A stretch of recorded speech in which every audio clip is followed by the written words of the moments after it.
Hello everybody, welcome back to Pafandi Travels. It has been a minute since I posted a video on this channel. Let me say about 4 days, 5 days. By the way, I'm just going through the streets of Diani, to be specific. This is Darad area, and I can tell you, I know you have been going online and you can tell the online war between Kenya and Tanzania is just amazing. I'm telling you guys, in these streets, they're so learned. Guys in these streets, they got enough words to send you, you know, to run out of X. Oh my God, you know what I'm talking about? Anyway, before I tell you what is in my mind, or is it on my mind? I don't know. English just came by a boat, so it is not my first language. So I'm just working and I'm trying to imagine how them days people used to communicate. I remember them days of, no phone, no internet, nothing at all. Just imagine you have a relative, let me say I'm in the coast right now, and I need to send a letter, let me say like 1,000 kilometers far away. How did that communication end up? You know, you have to wait until December holidays. That is if you have a relative in the coastal region, or if you have a relative in Nairobi, if you have a relative in Dar es Salaam, in Kampala, for you to give them a note to take them to your parents, or either way from your parents to you, and that one you are not even sure whether that letter is going to reach you. So I'm trying to imagine how people used to survive in those days. I mean, because the reason why I'm talking about that, you can see what is happening right now. You know, we got the several modes of communication. We got the internet, we got the mobile phones and all that, and then something has come up called the AI. The AI is just something else. Okay, now when I started this video, I said about, or rather I talked about the online war that has been going on between Tanzania and Kenya and Uganda. Some guys actually went to Tanzania. These are Kenyan people.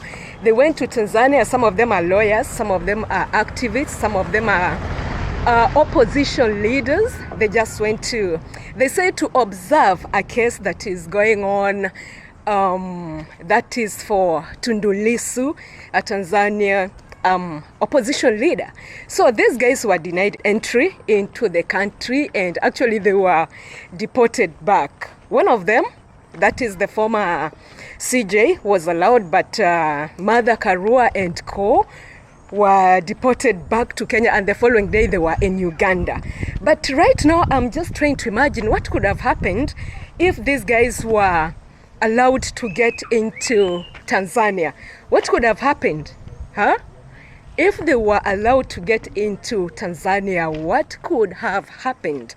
Anyway, I do not know about that. Maybe be the judge. Let me know in the comment section below what you think about it. That is, if the guys, that is Martha Karua and co, were left to enter Tanzania. To me, I'm just like, okay, they would attend and then just come back home.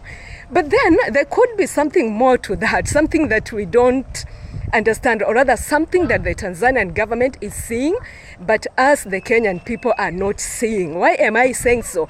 You remember some time back, or rather if you go to my previous video, I talked about if Kenyans were just biting in more than we can chew. Is that the case? Let me know in the comment section below.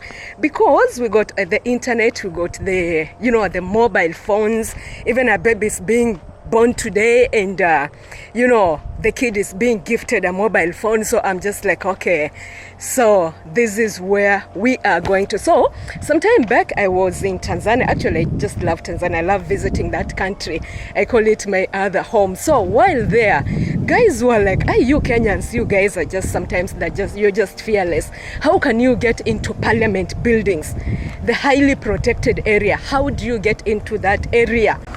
Tell us where you get all the energy, or rather all the courage to get into the parliament buildings. And I'm like, okay, it is not everybody. Those are just a few people, or rather a few Kenyans. Some of them, okay, some people say those are, how do I call it? There are groups that have been, or rather sponsor the protests that have been sponsored. So sometimes when we walk out, guys look at us like, the fearless people, the Kenyans who are ready to speak and act on almost everything. And I'm like, okay, that is a good thing, but it's also something that it's chilling, because sometimes people are not so comfortable being around you. So about the deportation issue, I'm telling you, it has just brought up a lot of worms. Actually, it has just opened up a lot of worms.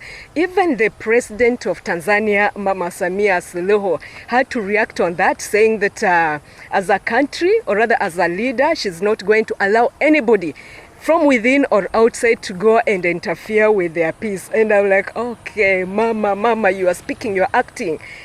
But the question remains, is there anything that Tanzania know that we do not know? Let me know in the comment section below, because poa sana mambo. Niko poa.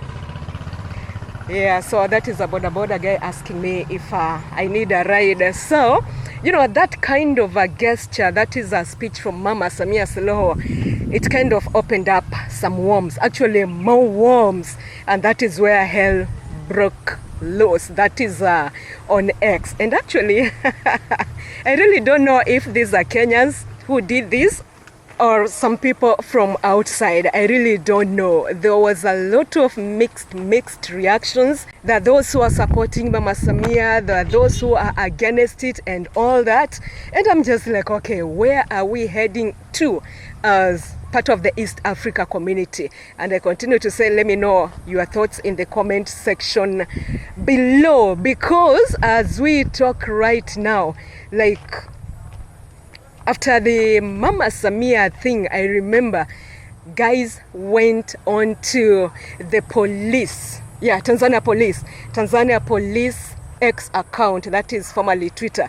They went into that account, hacked into the account, not just hacking the account. They actually posted some information that was quite disturbing. They could actually say, mama ametutoka.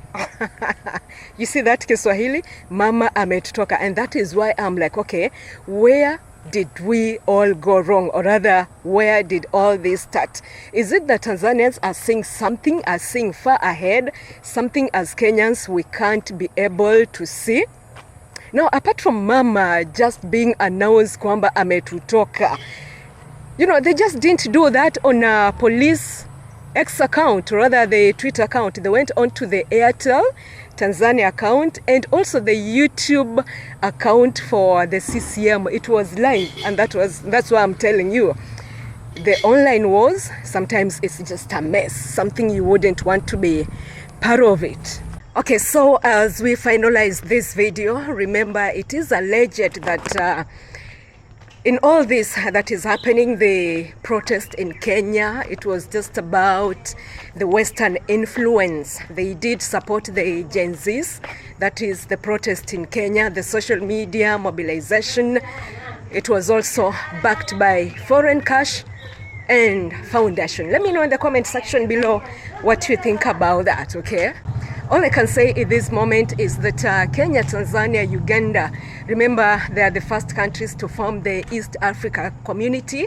Remember our forefathers. Remember what Julius Nyerere wished for Tanzania. Remember what Mzee Jomo Kenyatta wanted for Kenya, and also, okay, let me say Uganda, what they also wanted for Uganda. It is just to have peaceful countries. And remember, when you walk into those other countries, remember you are supposed to follow the rules and laws, the regulations of each and every country. I cannot just go into Tanzania and start behaving like Kenya. We are used to shouting along the way, shouting Ruto must go and all that. You can't do that in Tanzania, man. You must follow the rules of that country, okay? So whenever you go to Tanzania, whenever you go to Uganda, whenever you go to any other country, whenever you come to Kenya, although sometimes I usually say that sometimes Kenya, we misuse our freedom of speech. Yeah, that is what I usually say. We are able to say, in fact, even we go ahead and insult our leaders with unprintable words, which is sometimes it doesn't go very well, because at this point our leaders know us. They just know we are going to throw some tantrums and that will be all. So I think it is high time we regulate on that, okay? As we continue to have a common interest for the African countries, or rather the East Africa countries, remember this: never fight your neighbor, never fight your African brother. As a Tanzania, don't fight a Kenyan. As a Kenyan, don't fight a Tanzanian or Ugandans. Don't fight each other because of our leaders. These guys, whenever they fall sick, they usually get into a plane and go abroad for specialized treatment. But for us here, we are left to go in just the local facilities, which are also good. But remember this: let us not fight for these leaders. They're fighting to have their own, okay? See you.